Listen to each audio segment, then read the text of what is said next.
In this video, we will have a look at 5 dimensions how Uber Eats fails at service delivery.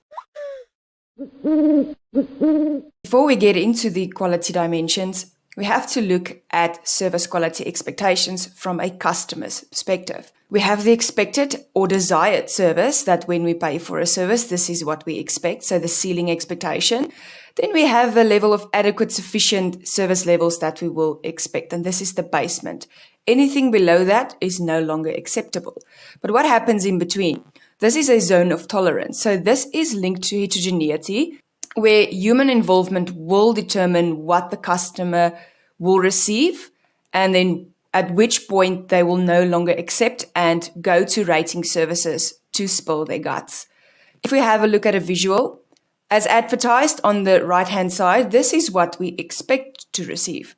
And usually what we receive when the delivery arrives or when we get the food from the fast food or takeout shop, this is more or less what we receive. Then the zone of tolerance would be, okay, I'm going to accept this. It's not visually what I expected, but at least it's edible, it's tasty, it's kind of worth the money.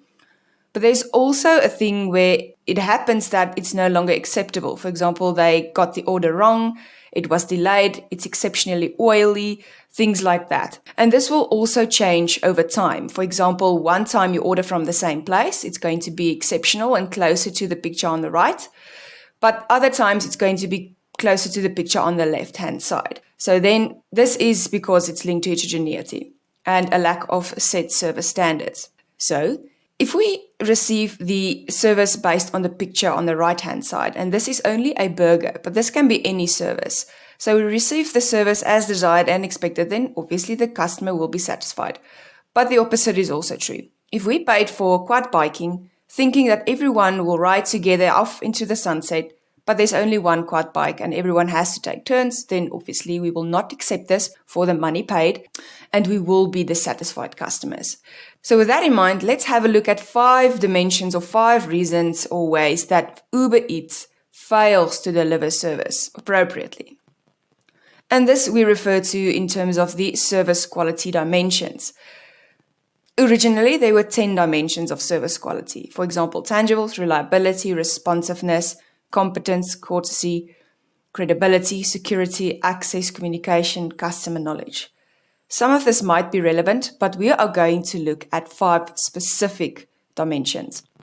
These are the 5 dimensions of service quality in terms of modern service delivery, and if your organization or business fails to achieve this or deliver service appropriately, then you will take a hit, and this might lead to loss of sales and other consequences for your business.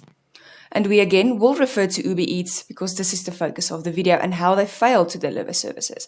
Before we get into examples from a rating service, let's have a look at what we mean with these 5 dimensions. The first one being assurance. This is the knowledge, skill, courtesy of service employees to create trust for the customer. Then empathy, caring and a degree of individualized service for the customer because everyone has different needs. Reliability.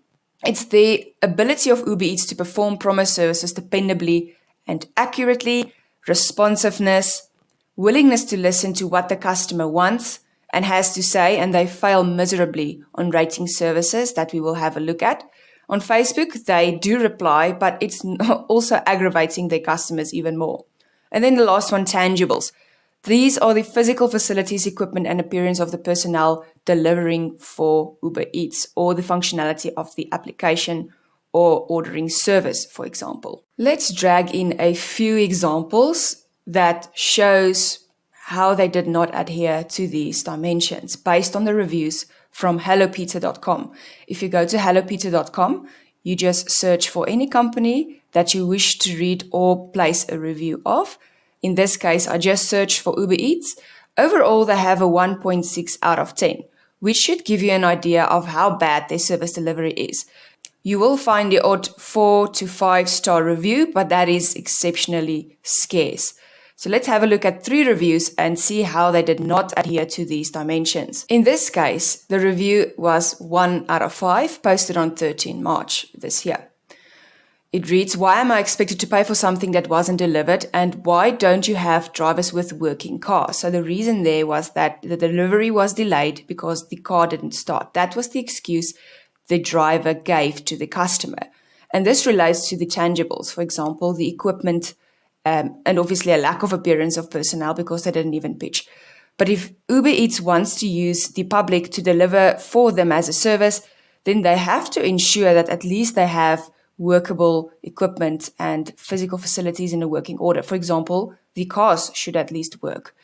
So that is how they don't adhere to tangibles. There are other reviews that also state that the app didn't work appropriately. It didn't take the coupon, for example, as a payment option. This is an example of Uber Eats taking double payment. So again, linking to tangibles, so the facility is not working in terms of processing payments, but also responsiveness. Uber Eats in this case was not willing to listen to the customer, reversing charges up to 10 times for this customer. And this also links to assurance. So obviously, Uber Eats, the processing department, does not have the necessary knowledge, skills, or courtesy to create trust in this customer, for example. And this happens to a lot of customers where the payments are processed, but no food is actually delivered. If we have a look at this review, the heading there is halal categories not completely halal on Uber Eats. And this was also posted recently, 12 March 2022. So it's actually very shocking that Uber Eats will have a category for halal options, but when the halal person, who obviously knows that this is suspicious, phones the restaurant listed as halal, finding out that it is not halal. So they are extremely upset with the services provided by Uber Eats, and this can be linked to assurance once more, and also reliability. There's actually no ability to perform the proper service dependably and accurate because they only had to make sure that the restaurants listed as part of halal and any other category with specialized needs will be accurate and that consumers can trust that. So there's no assurance of just providing a simple service of linking this restaurant appropriately, no reliability, and most importantly, empathy. There's no caring and degree of individualized service. Halal consumers rely on receiving halal, strictly halal food only. And then from Uber Eats, they have absolutely no empathy. They will just list restaurants as they please or inaccurately. Looking at these reviews in its own proves that Uber Eats does not adhere to at least 5 dimensions of quality service provision. And there are thousands upon thousands of reviews leading up to their 1.6 out of 10. So if Uber Eats does not fix this soon, their customers will revert to competitors. I hope you could take something from this video and also understand that your service organization at least need to consider these 5 dimensions and ensure that you provide assurance, empathy, reliability, responsiveness, and that your tangibles are in order to provide a high quality service. Otherwise, you will lose your customers to your competitors. Thanks for watching.